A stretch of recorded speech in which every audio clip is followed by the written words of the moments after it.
Fidèles téléspectateurs de l'émission Évangile non voilé, nous vous saluons dans les noms précieux du Seigneur Jésus-Christ. C'est encore votre bien-aimé frère Pierre Célestin qui revient aujourd'hui pour partager avec vous la parole du Seigneur. C'est l'heure de l'émission Évangile non voilé, comme nous l'avons toujours dit, une émission que vous présente l'Église du Seigneur Jésus-Christ sur la terre. Comme nous vous l'avons dit, bien-aimés, ça fait pratiquement 2 jours, nous avons introduit un nouveau thème que nous avons tiré de Matthieu, chapitre 28, verset 19 jusqu'à 20.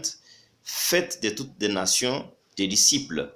Faites de toutes les nations des disciples. Donc, c'était l'ordre que le Maître lui-même avait donné à ses apôtres après sa résurrection. Il avait dit, vous ne devez pas rester seulement ici à Jérusalem. Vous devez aller en Judée, à Samarie, jusqu'aux extrémités de la terre pour porter mon message. Et tous ceux qui vont croire à tout ce que vous allez prêcher, ce que je vous ai prescrit, doivent être baptisés. Et vous savez, lorsque on croit à l'enseignement du Seigneur, il y a toujours quelque chose qui doit souvenir. Je crois que nous allons en parler prochainement. Bien-aimés dans le Seigneur, aujourd'hui nous continuons avec le même thème. Nous vous avons dit, nous avons seulement introduit la première sorte de disciples, parce que je vous avais dit, il existe 4 sortes, n'est-ce pas, de disciples dans la Bible. Il y a les disciples de Jean-Baptiste, les disciples de Moïse, les disciples des hommes et les disciples du Seigneur Jésus-Christ. Les disciples de Moïse, de Jean-Baptiste, des hommes et du Seigneur Jésus-Christ. Maintenant, dans la mission confiée aux apôtres, dans la mission confiée aux véritables disciples du Seigneur, ce n'était pas de faire des gens, des disciples de Moïse ou de Jean-Baptiste ou des hommes. Non, c'était pour que ceux qui croient à l'enseignement de notre Seigneur Jésus-Christ, qui deviennent aussi disciples du Seigneur et Sauveur Jésus-Christ. Je vous l'avais dit, aucun homme n'a versé son sang pour nous, seul notre Seigneur et Sauveur Jésus-Christ. C'est lui qui est l'agneau immolé, c'est lui seul qui avait donné sa vie pour nous racheter. Nous avons dit que la première catégorie concernant les disciples de Moïse, nous avons fait lire Jean chapitre 9, verset 27 jusqu'à 30, l'histoire d'un aveugle de naissance qui a été guéri par le Seigneur, il avait recouvré la vue. Cet aveugle a eu des questions sérieuses de la part des pharisiens qui t'a ouvert les yeux, tout ça. Finalement, il a dit, mais je vous ai déjà répondu, voulez-vous devenir ses disciples? Ils ont dit, nous ne pouvons jamais être disciples de cet homme-là. Donc, celui qu'ils appelaient cet homme, c'était le Maître, le Sauveur du monde. Il appelait cet homme, vraiment. Nous sommes, nous, disciples de Moïse. Bon, ils ont avoué comme ça. On a aussi dit que ces mêmes disciples sont appelés disciples des pharisiens. Là, nous avons fait lire, n'est-ce pas, Marc chapitre 2, verset 18. Donc, les disciples des pharisiens. Pourquoi les disciples de Moïse sont appelés disciples des pharisiens? C'est parce que les pharisiens enseignaient l'enseignement ou donnaient l'enseignement de Moïse. Ils sont assis dans la chair de Moïse, comme c'est écrit à Matthieu 23, versets 1 et 2. Donc, ils sont plongés dans l'enseignement de Moïse. Moïse lui-même, après avoir enseigné, il a prédit, parce que son message était seulement pour un seul peuple, le peuple d'Israël. Il a dit, l'Éternel votre Dieu, ça c'est Deutéronome chapitre 18, verset 15 jusqu'à 19, il va susciter du milieu de vous un autre prophète comme moi, vous l'écouterez. Quiconque n'écoutera pas les paroles que va dire ce prophète, il va rendre compte devant le Seigneur. Donc il a prédit l'avènement du Seigneur, parce que ce prophète, c'est le Messie lui-même. Selon Jean chapitre 4, verset 26, la Samaritaine a dit au Seigneur, nous savons que le Messie doit venir. Voilà. Donc, celui qui a été prédit, c'est le Messie. Donc, Moïse s'est effacé. Ça, c'est pour prouver qu'il était un véritable serviteur de l'Éternel. Parce que tout véritable serviteur de Dieu, il doit s'effacer, il doit laisser Christ croître. Donc, c'est Christ seul qui doit croître et que nous puissions diminuer. Donc, c'était ça. Il a prédit la venue du Seigneur. Aujourd'hui, quand les gens croient à l'enseignement de Moïse, quand les gens pensent que la loi est continuelle, là on comprend qu'ils veulent devenir les fils de la géhenne, parce que le Maître lui-même est déjà venu. Donc avec Matthieu 23, verset 15, nous avons vu que la mission là a été propagée partout dans le monde, alors que ce n'était pas le cas. Les pharisiens se sont permis d'aller partout dans le monde pour faire croire le message de Moïse aux gens des nations, et ils devraient devenir des prosélytes. Vous comprenez?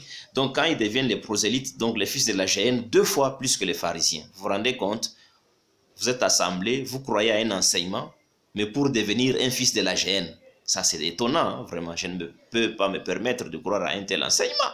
Donc, c'est pourquoi, aujourd'hui, le message du Seigneur est déjà là. C'est lui qui croit en ça, selon Jean chapitre 3, verset 16. Quiconque croit en lui, qu'il ne périsse point, qu'il ne devienne pas le fils de la géhenne, mais qu'il ait la vie éternelle.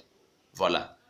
Donc, aujourd'hui, nous allons continuer. Nous devons aussi parler des disciples de Jean-Baptiste, des disciples des hommes, et pour chuter aux disciples du Seigneur Jésus-Christ. Si on ne termine pas les trois catégories, on va toujours s'arrêter et prochainement, nous allons achever. Nous ne sommes pas dans la course, hein. Nous ne sommes pas pressés, nous sommes là pour partager avec vous l'enseignement du Seigneur et Sauveur Jésus-Christ. Aujourd'hui, bien-aimés dans le Seigneur, nous préférons vous parler, n'est-ce pas, de disciples de Jean-Baptiste.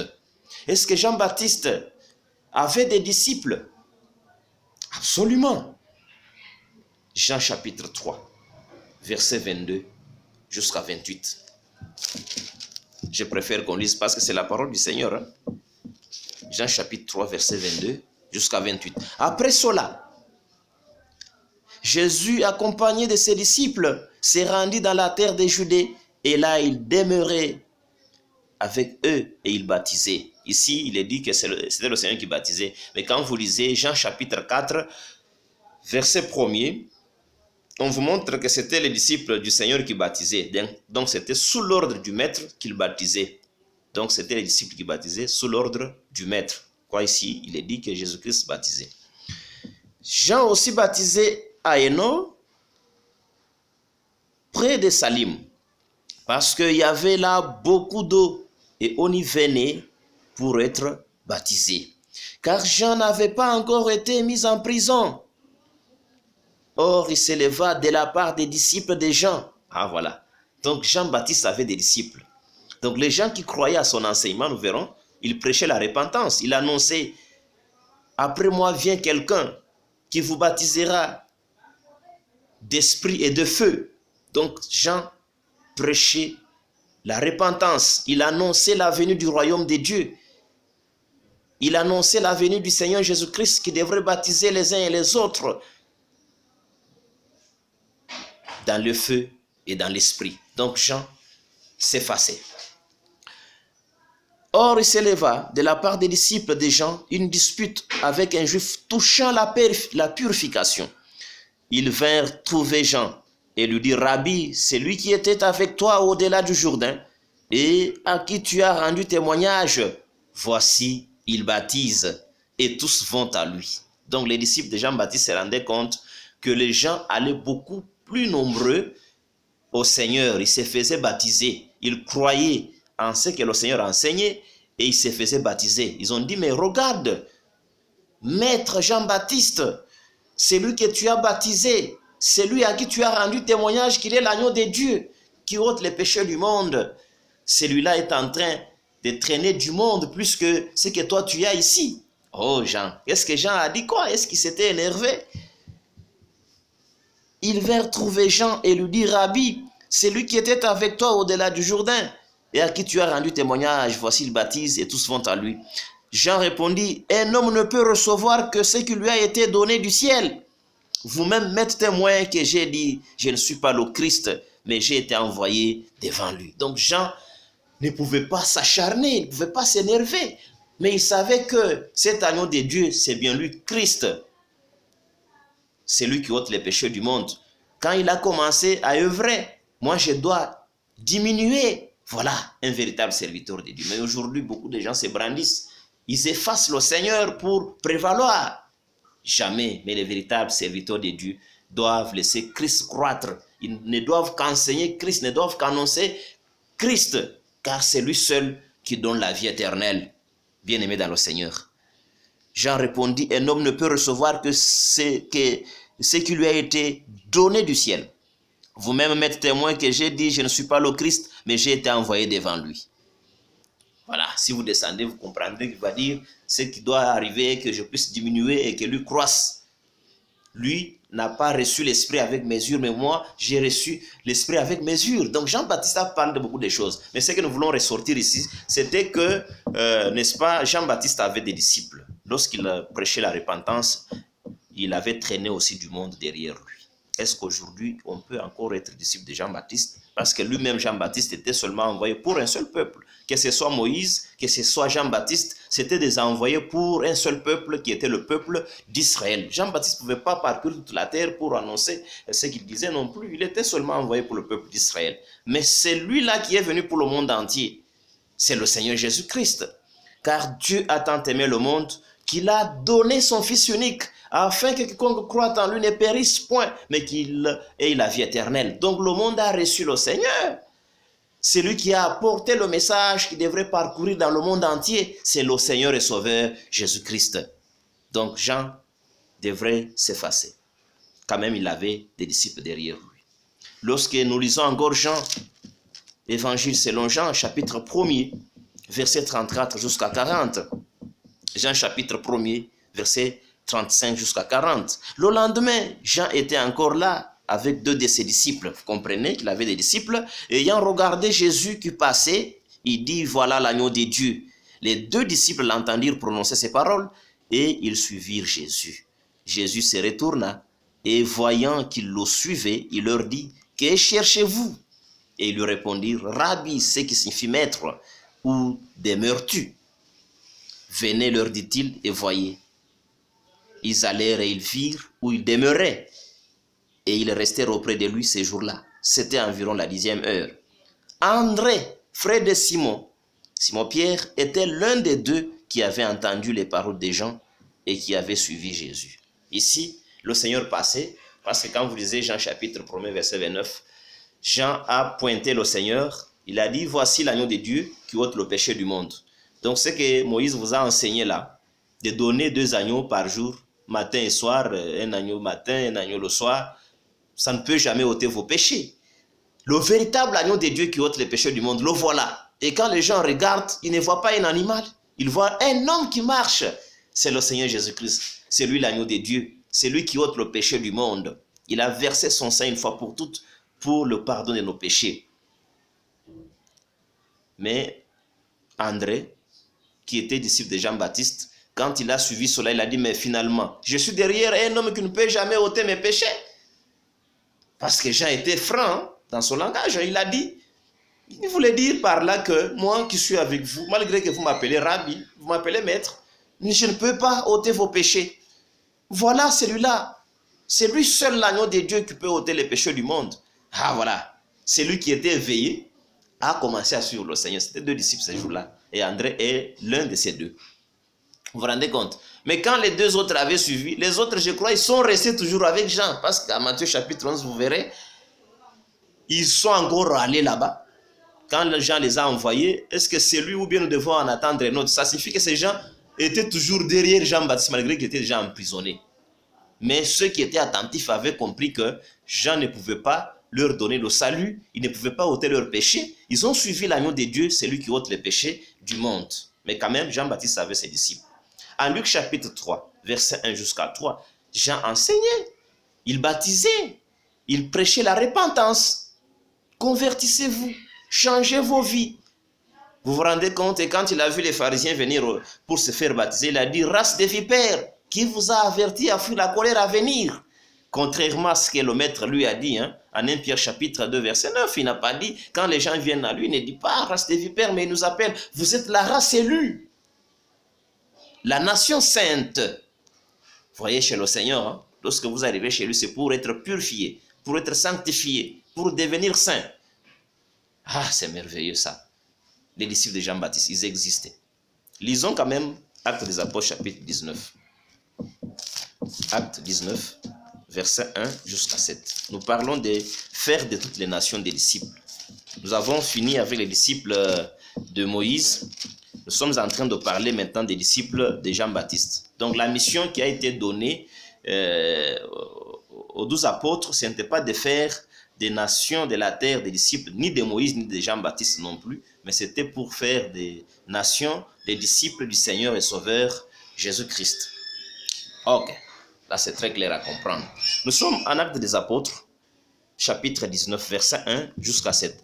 Pendant qu'Apollos était à Corinthe, Paul, après avoir parcouru les hautes provinces de l'Asie, arriva à Éphèse ayant rencontré quelques disciples, il leur dit, « Avez-vous reçu le Saint-Esprit quand vous avez cru ?» Ah voilà, vous vous rendez compte? Avez-vous reçu le Saint-Esprit quand vous avez cru? Donc lorsque vous croyez à l'enseignement du Seigneur, de tout votre cœur, le cœur doit être scellé de l'Esprit Saint. Vous devez recevoir le Saint-Esprit. Ça, c'est Ephésiens chapitre 1er, verset 13. Donc, si vous écoutez l'enseignement du Seigneur et que vous ne croyez pas de tout votre cœur, vous ne pouvez jamais recevoir le Saint-Esprit. Mais lorsque vous croyez du fond de votre cœur, parce que Paul a dit en Romains chapitre 10, verset 9, il dit, c'est en croyant du cœur qu'on parvient au salut. C'est en confessant avec la bouche qu'on arrive à la justice. Donc, vous vous rendez compte? On croit avec le cœur. Avez-vous quand même reçu le Saint-Esprit quand vous avez cru? C'est la question que je peux vous poser. Depuis que vous avez cru, c'est que l'on vous enseigne là-bas. Est-ce que vous avez déjà reçu le Saint-Esprit? Parce que le Saint-Esprit ne s'obtient que par la prédication de la foi. C'est ce que Paul a dit en Galates chapitre 3. Ce n'est pas par la prédication de l'enseignement de Moïse que l'on peut estimer avoir reçu le Saint-Esprit non plus. Mais c'est lorsqu'on prêche la parole de Christ que la foi vient. Et quand on croit de tout son cœur, on reçoit le Saint-Esprit. Là, c'est très clair, bien-aimé dans le Seigneur. Paul a posé cette question. Ils lui répondirent, nous n'avons pas même entendu dire qu'il y ait un Saint-Esprit. Ah, chose grave. Il y a aujourd'hui des prédications qui passent. Vous vous rendez compte? On ne parle pas des choses de la vie éternelle. On ne prêche que la prospérité. Vous allez gagner ceci, quand vous allez donner ceci, la dîme, quand vous allez donner les offrandes perpétuelles, vous allez gagner ceci. Toujours la prospérité. Il ne prêche que le ventre. Voilà pourquoi frère Paul s'étonne en Philippiens chapitre 3, il dit, il y a aujourd'hui les ennemis de la croix de Christ. Ils ne pensent qu'aux choses de la terre.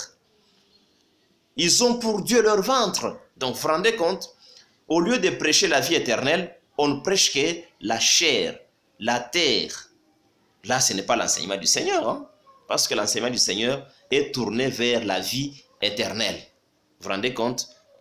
Nous n'avons pas même entendu dire qu'il y ait un Saint-Esprit. Donc celui qui avait prêché n'avait jamais dit que quand vous allez croire, vous recevrez le Saint-Esprit. Il dit, de quel baptême avez-vous donc été baptisé? Parce que vous dites que vous n'avez jamais entendu parler de quelque Saint-Esprit, qui est un Saint-Esprit. Ah, chose grave.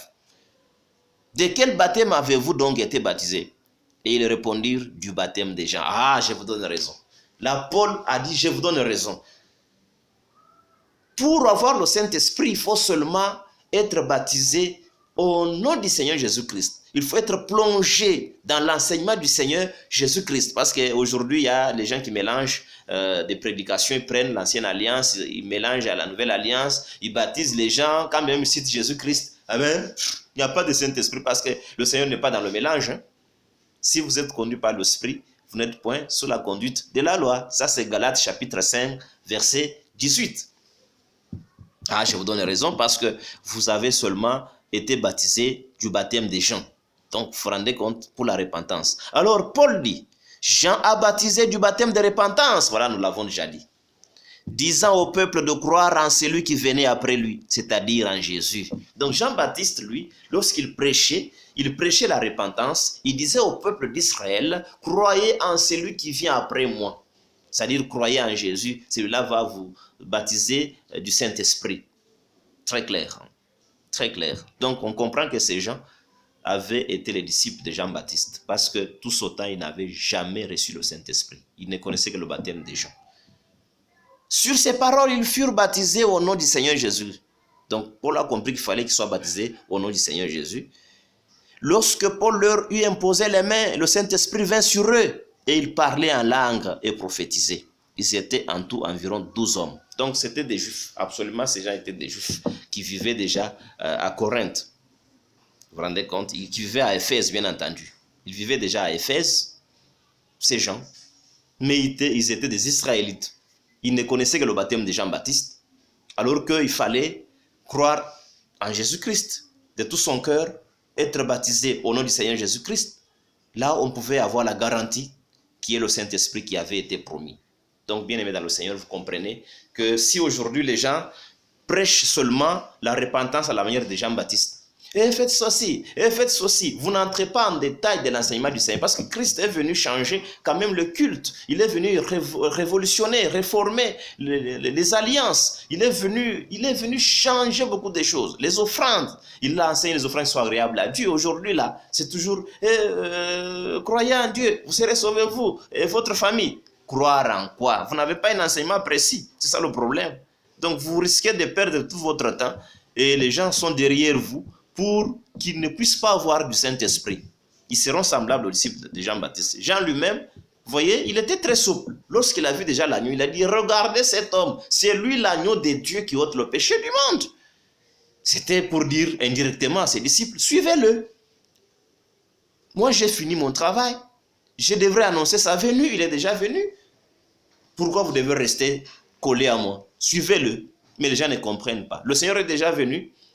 Il a enseigné, il a donné la commission à ses apôtres, à ses disciples de faire des autres, des disciples.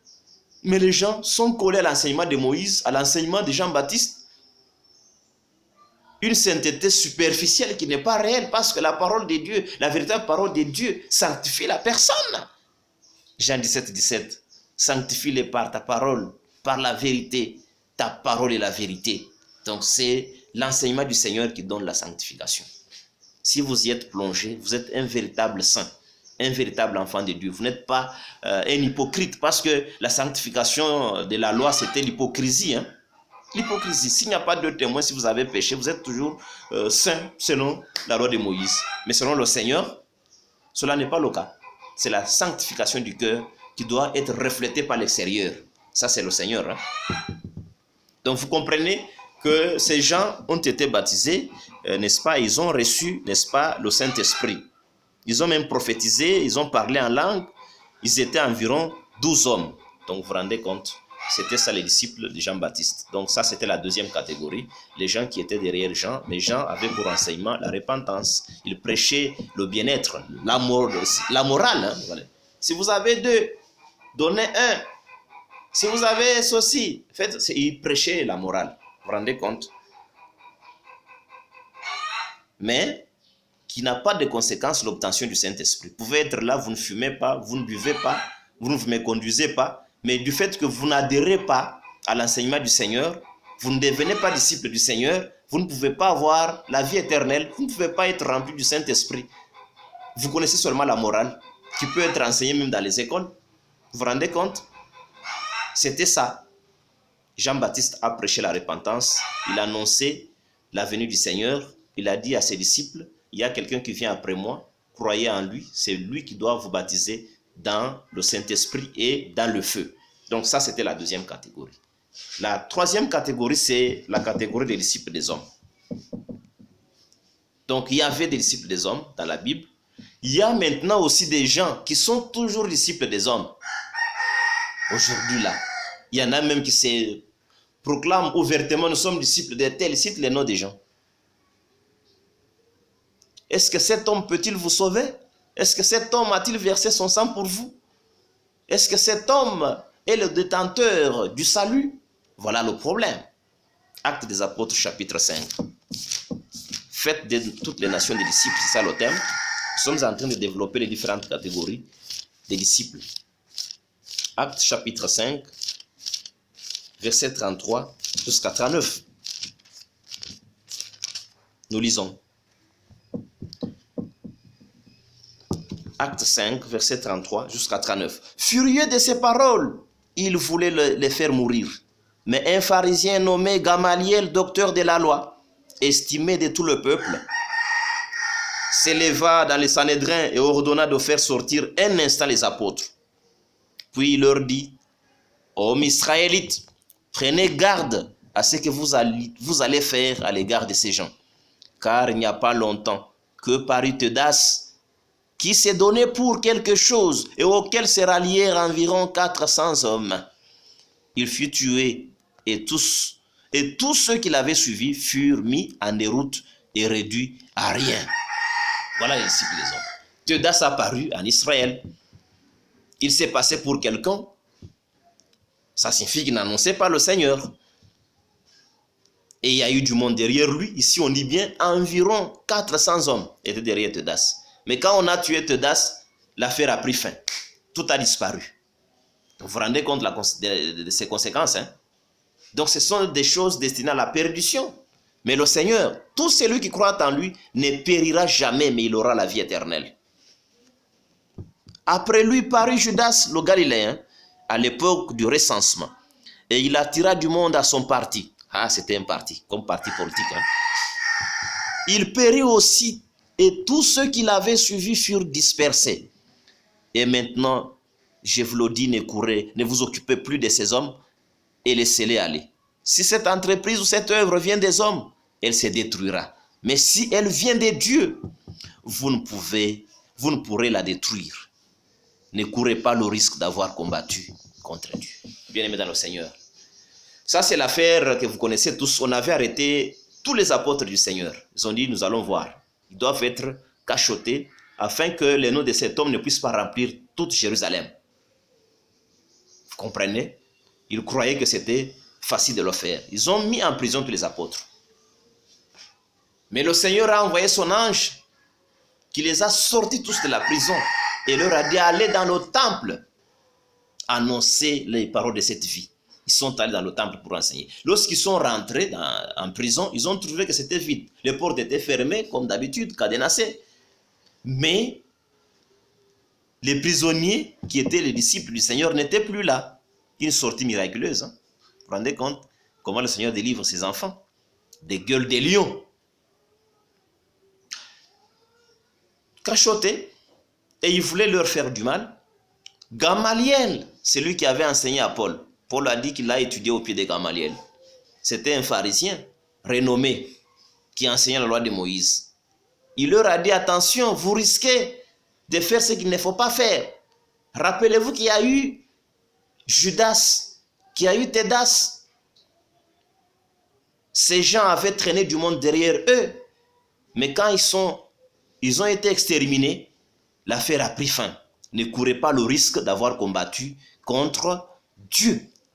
Bien-aimés dans le Seigneur. Donc vous vous rendez compte que les hommes avaient aussi des disciples. Même les philosophes actuellement, il y a des philosophes qui sont cités, ainsi de suite.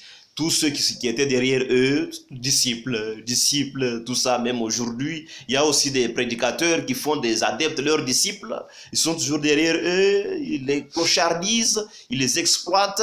Et les gens sont là en train ils sont traînés à des montagnes, dans les déserts, dans les différents lieux. On foule les pieds sur eux.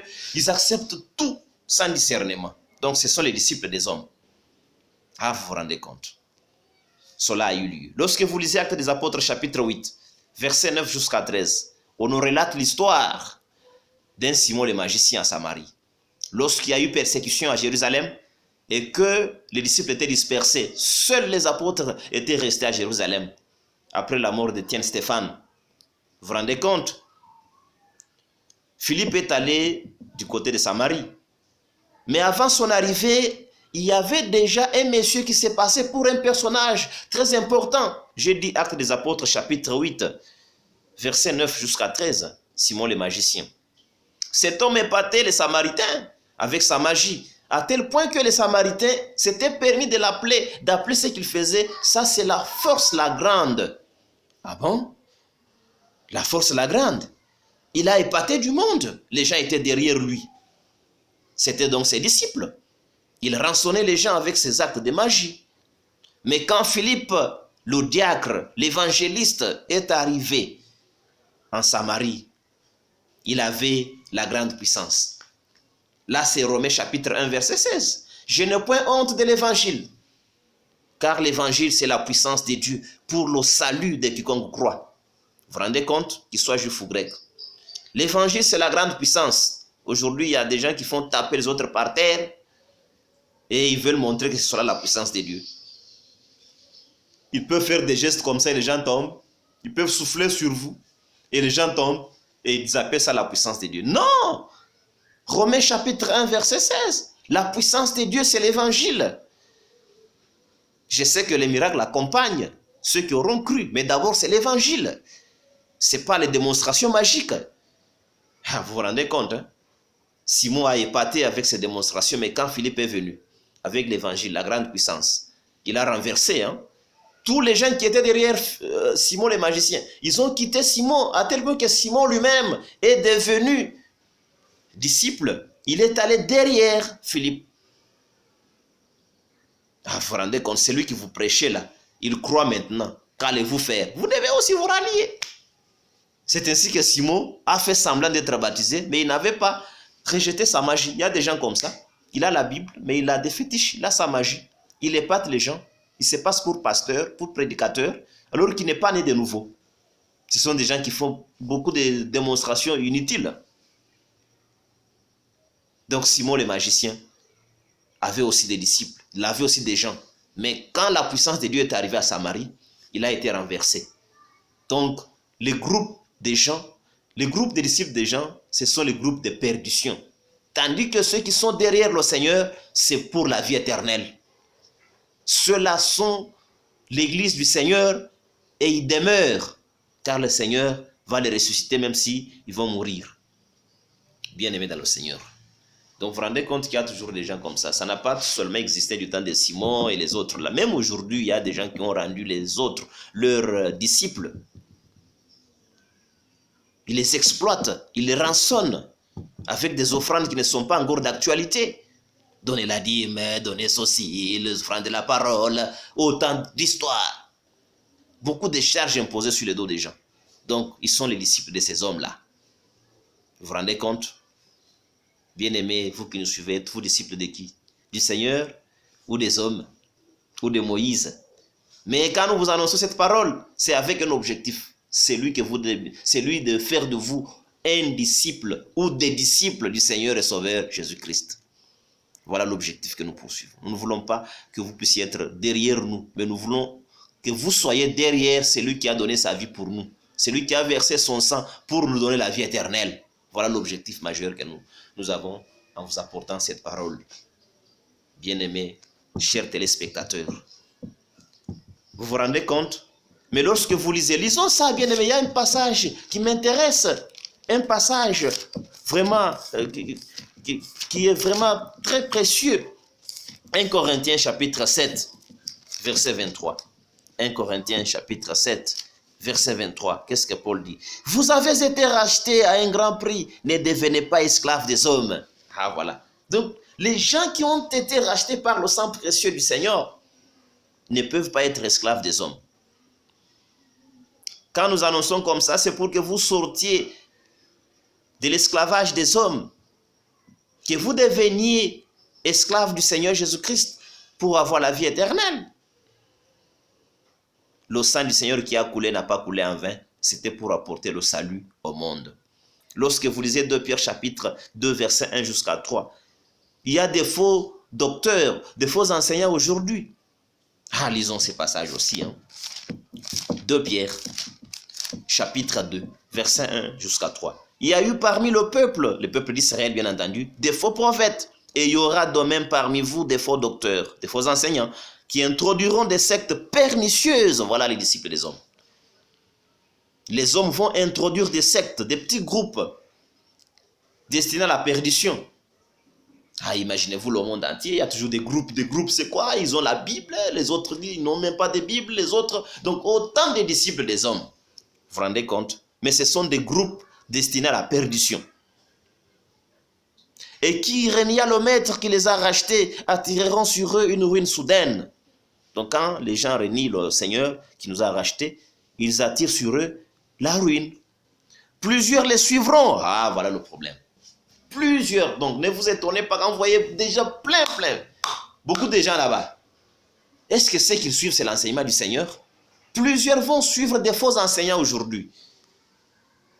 Et la voie de la vérité sera calomniée à cause d'eux. Aujourd'hui, on injurie la voie du salut, l'évangile du Seigneur, à cause de ces faux. Ils font tomber les autres en désordre. Ils trompent, le Seigneur m'a dit. Et le Seigneur m'a dit. Le Seigneur t'a dit quoi, au juste? Ils commettent l'adultère. Et quand vous apportez la parole comme nous sommes en train de la porter ici, ah non, vous les pasteurs, vous les prédicateurs, vous êtes toujours comme ça. On a attrapé un tel pasteur. Donc ils sont dans toute la pourriture du monde. Les vols déguisés sous plusieurs formes. Ils font injurier la voix de la vérité. Par cupidité, ils trafiqueront de vous au moyen des paroles trompeuses. Oh, terrible. Ils sont très cupides. Et à cause de la cupidité, ils font du commerce avec des paroles trompées, au moyen des adeptes. J'ai autant de personnes, donnez-moi autant. J'ai autant de personnes. Et dans les pays africains, vous vous rendez compte, ça se fait. Hein. Quand il y a les élections pour les présidents ou quoi que ce soit, les députés, ainsi de suite, alors que le Seigneur ne nous a pas traînés dans le royaume du monde, mais vous trouvez les soi-disant prédicateurs aller prendre les fonds d'argent auprès des gens qui veulent être des députés, des ministres, ainsi de suite. Ils disent, donnez-moi autant, mes gens vont te voter. Donc ce sont ses disciples. Vous vous rendez compte, ils trafiquent au moyen de vous. Sortez de ces histoires-là, bien-aimés. Ce sont les sectes pernicieux, ce sont les groupes destinés à la perdition. Vous vous rendez compte? Par cupidité, ils trafiqueront de vous au moyen des paroles trompeuses, eux que menacent depuis longtemps la condamnation et dont la ruine ne sommeille point. Donc, la ruine ne ferme pas les yeux pour ces gens-là. Bien-aimés dans le Seigneur, je préfère m'arrêter par ici. Je vais parler prochainement des disciples du Seigneur Jésus-Christ, parce que c'est ça un objectif. Ici, je voulais seulement montrer qu'il y a eu les disciples de Moïse, les disciples de Jean-Baptiste. Il y a aussi les disciples des hommes. L'objectif majeur est que les gens ne deviennent pas les disciples des hommes, les disciples de Moïse, de Jean-Baptiste, mais qui deviennent les disciples du Seigneur Jésus-Christ. Parce que quand vous devenez disciples du Seigneur, vous avez la garantie de la vie éternelle. Donc la parole qui doit aller jusqu'aux confins de la terre, c'est l'évangile du Seigneur Jésus-Christ avec un objectif, celui de donner le salut au monde. Bien-aimés dans le Seigneur, nous avons voulu partager avec vous cet instant, ce morceau de parole, pour vous montrer qu'il y a aujourd'hui les disciples des hommes, il y a aujourd'hui les disciples de Moïse, il y a les disciples de Jean-Baptiste aussi qui ne se limitent qu'à la prédication de la morale. Alors que l'évangile du Seigneur apporte le salut du monde. Si vous avez des questions à nous poser, n'hésitez pas de le faire. Nous vous donnons nos coordonnées, bien-aimés. Tapez seulement plus 243. C'est les codes de la RDC, bien entendu. Plus 243. 85 612 08 20. J'ai dit plus 243 85 612 08 20 ou bien plus 243 99 805 66 84 plus 243 99 805 66 84. Donc, tout comme vous pouvez nous écrire sur notre boîte email, évangile non voilé en minuscule, évangile non voilé tv @gmail.com. Évangile non voilé tv @gmail.com. Vous pouvez nous poser vos questions, nous sommes prêts parce que notre souci est de partager la vérité avec le monde.